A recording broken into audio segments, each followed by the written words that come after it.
Adam, I want to show you something here, and I want to see your reaction to this. Please, am I going to die? You're going to die. Yeah. Watch Tyrique Stevenson on the Hail Mary play to end the game. Ball snap. Watch Tyrique Stevenson, ball snap. Look at Tyrique Stevenson. He's taunting the crowd for those who can't see it. 10 seconds into the play, Tyrique Stevenson has his back turned, taunting the fans.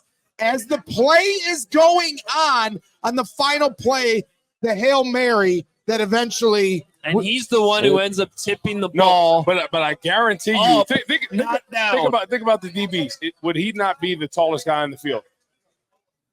Among the defensive backs? Yes, he would be. So I don't want to throw it out there, but I guarantee he might have been the guy behind him. Well, I don't care if he is or isn't. That is inexcusable, dude. You already got a penalty for poking a dude in the eye in a moment where the Bears were starting to gain momentum in the fourth quarter. Luckily, it didn't come back to haunt you there. But then on the final play, you're still screwing around, man. Like, you have all the talent in the world, Tyrique Stevenson. But if you can't understand the moment of when it's okay to be doing things, I like your competitiveness, but that is a sloppy mentality, and you have to be better than that, Tyrique Stevenson. And the thing about it is it comes from the head coach. Matt Eberflus has to talk to him about that. No, I'm going to say it even better. That's some of the biggest BS I've ever seen in all my years covering the team. That is an unbelievably horrible look. He should be benched next week. I'm not even kidding. Yeah, I would bench him. I would bench him. That message needs to be loud and clear. Yeah. You cannot be over on the sideline taunting fans celebrating a win while the ball's being snapped on a Hail Mary. For 10 seconds, not even just for a minute. Horrible. But you know what? Eberflus is not going to do anything about that. I promise you. Well, we're going to learn a lot about Flus right now because Tyrique Stevenson, first of all, that sucks because I got a list of 3 separate plays Tyrique Stevenson made today to prevent touchdowns. He did. To help lead to those field goals instead of touchdowns, including on a play where he got beat by Terry McLaurin, but still made a touchdown-saving tackle that ended up resulting in a field goal. The very next play, he made a tackle on a run that was going to go for a touchdown. And then later he did enough to knock that ball out of Zach Ertz's arms on what would look like a touchdown initially that got reviewed. So he did his part, but you're right, Braggs, because then later he gets the stupid taunting penalty by putting his finger in that offensive lineman's helmet. And then I've never seen anything like that. That is...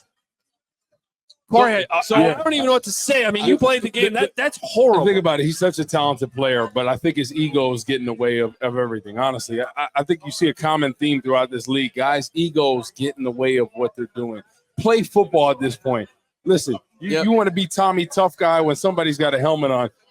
Somebody's got a helmet on. What are you doing at that situation, right? I think critical point in the game to poke somebody in the eye. You get yourself a 15 yards there in that situation when you're trying to win the football game. I just don't understand that. Eberflus, you need to step up and check your players, honestly. Or it's not going to stop. So I think just to try to explain it a little bit more, he's deep in the left corner of the end zone near the stands. The play is down the middle of the field. Like this. So he has to sprint after taunting the crowd. As the play is going on, he has to sprint back to where the Hail Mary is about to land, and he does. He sprints all the way over and leaps up. It's like he literally ran in and tipped it from. But he did the job that the Commanders are supposed to do. The Commanders are being taught to tip the ball up in the air and back. Right. So literally how you teach Hail Marys. He could have been the guy in the back, honestly. Yes. I guarantee you that could have been his role. Right. And he was over there messing around. Only the Bears will know that. But yes, Kevin Byard's been in this league for a long time. And for him to leave the guy behind him I don't believe that. He's a smart guy. That seems hard to believe. It was Tyrique Stevenson. It now makes sense that there's Tyrique Stevenson over on the side. Think about seeing the play. He's like this. Oh shoot! Runs over there like oh crap! Tries to make a play on it. I think he was the guy in the back. I really do. Well, and you've got Sam Rush in the chat saying, y'all tripping about benching Stevenson. He played his ass off. He just has to stay locked in. That's the point, Sam. That's the point. He has all the talent in the world. But if you can't mentally lock in as a professional in that moment, in the moment play of the game, when you poke a guy in the eye, there's been all this extracurricular. Don't be the guy that gets the flag for the unsportsmanlike conduct. He does. Anthony Miller in his rookie year, what did he have? Like 10 touchdowns? But at the end of the day, he couldn't lock in at times. He let other people get the best of his emotions. Yeah. And what is he doing in this league? Tyrique Stevenson has every opportunity to become a great player in this defense, in this league, on this team. But if you can't lock in and focus mentally, it's all for naught, Sam Rush. That's the point. Well, also, let's just Lovie Smith, sorry, Carm. Lovie Smith once benched Tim Jennings in the last game of the season. Mm-hmm. And he came back and went to the Pro Bowl the next year, Yeah. if I remember right. If he didn't go to the Pro Bowl, 2011, he benched him. That last game of the season when we played at Minnesota. I feel like he went to the Pro Bowl the next year. Yeah, but 2012. He had 10 picks. Yeah, he had an unbelievable year, and he got benched. So it does work. I was watching College Game Day yesterday, and what was Nick Saban talking about how to motivate the Alabama players? He was saying there's an amazing signal when you put a guy on a bench that goes from their ass to their head. Yeah, they get pissed off. That was Nick Saban talking yesterday. Yeah. Okay, it's an amazing thing that works. Well, it's old school. Bobby Knight said it a million times. Especially bench to ass, bench to brain. That's how it works. Especially with younger players, you have to send a message, right? You have to send a message that this is unacceptable at this point. And I really do think he was the guy that was supposed to be back. I really do. I do. Maybe you're right, Woot. But let's rewind back just for a second to the play before. All you had to do was not let them get out of bounds in 4 seconds or whatever it was. So to give them the 2 seconds to throw it, all you had to do was you had to guard the sideline. That's a good point. Let them throw the ball in the middle of the field and play the lateral game. Yep. You cannot allow a nothing out in 3 seconds where they just run out of bounds and now they have a shot at it. That is coaching. We started this show by saying call timeout to set your defense. One of your players might as well be 10 rows in the stands. Well, and guess who? You talk about personnel. Guess who wasn't on the field for the final play? Montez Sweat. We just talked about it in Lance. That blows my mind.